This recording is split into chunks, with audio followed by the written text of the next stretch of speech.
Sir जय Hind. Group captain UK Devnath sir, जय हिंद। बहुत बहुत शुक्रिया समय देने के लिए, थैंक यू सर। जय हिंद राजेश। सर भारत में फरवरी के महीने में एयर शो होने जा रहा है। 10 से 14 फरवरी के आसपास ये होगा, इसके बीच होगा। और तमाम देशों की एयरफोर्स इसमें भाग लेगी, चाहे रूस हो। तमाम मित्र देश है जिनके साथ भारत के बहुत अच्छे संबंध हैं, उनके फाइटर पायलट और फाइटर एयरक्राफ्ट भारत आएंगे। खबरें ऐसी थी कि अमेरिका भी अपने F-35 को, F-16 को भारत भेजेगा और कोशिश करेगा कि भारत उससे F-35 खरीद ले। लेकिन अब जो खबरें सामने आ रही है कि अमेरिका F-35 F-16 को एयर शो के अंदर नहीं भेज रहा है। इसके पीछे का क्या कारण आप देख रहे हैं सर? कहीं ऐसा तो नहीं Su-57 से जो टक्कर मिलने वाली है उससे अमेरिका बचना चाहता है सर? हाँ राजेश, देखिए, अमेरिका ने F-35 भारत को अभी तक दिल खोल के ऑफर नहीं किया है। जी। अमेरिका जो है वो अभी भी चाहता है कि भारत जो है अ, वो एक ड्राइंग बोर्ड पे जहाज है F-21, जो कि ओके। F-16 का उन्नत वर्जन है। लेकिन उसमें जो इलेक्ट्रॉनिक्स है, एवियोनिक्स सिस्टम है, इलेक्ट्रॉनिक वॉरफेयर सिस्टम है, वो थोड़ा ज्यादा उन्नत है।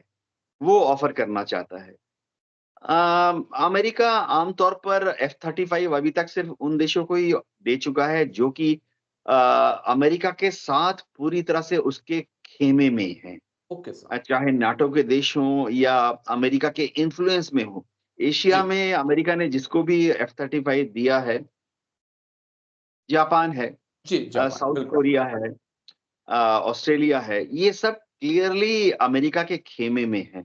ये किसी भी तरह से रूस के साथ या चीन के साथ नहीं है। अमेरिका को बीच-बीच में थोड़ा दुःख हो जाता है कि हमने S-400 ले लिया ओके। रशिया से। तो बीच-बीच में अमेरिका काटसा नाम की एक तलवार हिलाता रहता है जी। कि हम भारत के ऊपर काटसा लगा देंगे, क्योंकि भारत जो है रूस के साथ ज़्यादा पींगे भर रहा है। लेकिन देखते हैं, उम्मीद पर दुनिया कायम है। जो नियरेस्ट F-16 है, कतार में अवेलेबल है। अगर जी। ज़रूरत पड़ी तो वो कतार से महज़ 1 घंटे की फ्लाइट में आ जाएगा। तो विदेश मंत्री एस जयशंकर वहाँ गए थे। हमने अमेरिका को कुछ खुशखबरियाँ देने की कोशिश की हैं। अमेरिका में डोनाल्ड ट्रम्प का एडमिनिस्ट्रेशन शायद खुश हो भी रहा है। जी। अमेरिका के दबाव डालने के अलग-अलग तरह के तरीके हैं। हो सकता है कि 8 फरवरी, 9 फरवरी को ही 1 घंटे की फ्लाइट भर के वो अ, कतार से इंडिया में आ जाएँ। ऐसी कोई ख़ास बात है नहीं। जी। अमेरिका सुखोई 57 को कॉम्पिटिटर मानता है। दोनों जहाज करीबन-करीबन सेम कैपेबिलिटीज़ हैं। दोनों ही 5th जनरेशन स्टेल्थ फाइटर विमान हैं। जी। F-35 तो कमर्शियली बहुत ज़्यादा सक्सेसफुल हो चुका है। अमेरिका की जो ऑर्डर बुक है वो अगले 5 साल, 10 साल के लिए भर गई है। जबकि सुखोई 57 अभी तक विदेशों में जाना शुरू करेगा। जी। तो भारत ने सुखोई 57 में कोई ख़ास दिलचस्पी दिखाई नहीं है अभी तक। Agree sir. भारत ने F-35 में भी कोई ख़ास दिलचस्पी दिखाई नहीं है अभी तक। इसके काफ़ी सारे रीज़न हैं कि ठीक है, चीन के पास 5th जनरेशन स्टेल्थ फाइटर है। वो कहते रहते हैं, वो अजीब-अजीब नाम जी। दे देते हैं। कभी बोलते हैं J-20 है, कभी बोलते हैं J-35 है। कभी पाकिस्तान को भी J-31 पता हो नहीं, जाता है। पाकिस्तान को भी J-31 कुछ आधा-अधूरा बना के दे रहे हैं।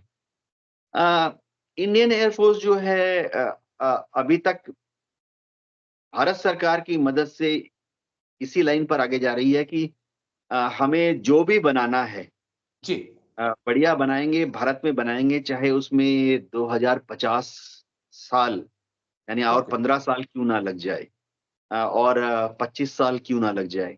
तो इंडियन एयर फोर्स को जो 5th जनरेशन स्टेल्थ फाइटर है, मिलेगी। 15 साल में या 25 साल में मिल जाएगी, लेकिन वो भारत में ही निर्मित होगा। जी। जी। बस एक सवाल और मेरा इस मुद्दे से जुड़ा हुआ, क्योंकि अभी आज खबरें आ रही हैं कि प्रधानमंत्री मोदी और डोनाल्ड ट्रंप की फ़ोन पर बातचीत हुई है। फरवरी के महीने में प्रधानमंत्री मोदी अमेरिका जा सकते हैं। तो क्या हमें माने कि 414 इंजन को लेकर कोई बातचीत हो सकती है? या क्योंकि अब दुश्मन तो 15-20 साल वेट करेगा नहीं आपका कि भारत एएमसीए बना ले और भारत का स्क्वाड्रन जो है 42 हो जाए, उसके बाद फिर हम बराबर की लड़ाई लड़ेंगे। तो दुश्मन तो इतना इंतजार करेगा नहीं सर। हाँ, मोदी जी गए हैं वहां, जब जाएंगे तो डेफिनेटली एक मुद्दा होगा। राजेश, ये समझना पड़ेगा कि अमेरिका एक व्यावसायिक देश है। जी। कॉमर्स, ट्रेड यानी व्यापार में यकीन करता है। Okay sir. अमेरिका चाहेगा कि हमें वो अलग अलग तरह के हथियार बेचे। जी। अमेरिका की दिक्कत ये आ रही है कि भारत बहुत ही सधे हुए कदम से अमेरिका की तरफ कदम रख रहा है। बीच बीच में भारत थोड़ी सी सींग दिखा देता है। जब अमेरिका ने कहा कि पन्नू को तंग मत करो या जो भी है, जी। कनाडा में ऐसे मत करो, तो भारत सरकार ने आज से 1 साल पहले, 6 महीने पहले जरा सख्ती दिखाते हुए कह दिया कि इंडिया, भारत सरकार इन सब चीजों में लिप्त नहीं है। लेकिन भारत अभी थोड़ा, एस जयशंकर गए थे, मोदी जी भी जा रहे हैं, हम जी। अमेरिका को पसंद करने के लिए बयान दे चुके हैं कि जिसने भी अमेरिका के सिटीजन को तंग करने की कोशिश की, भारत जो है उसको भारत में ही ढूंढकर भारतीय नियमों के अनुसार उस पर केस चला रहा है कोर्ट में। नाम नहीं लेना चाहता, बहुत ही कंट्रोवर्शियल है।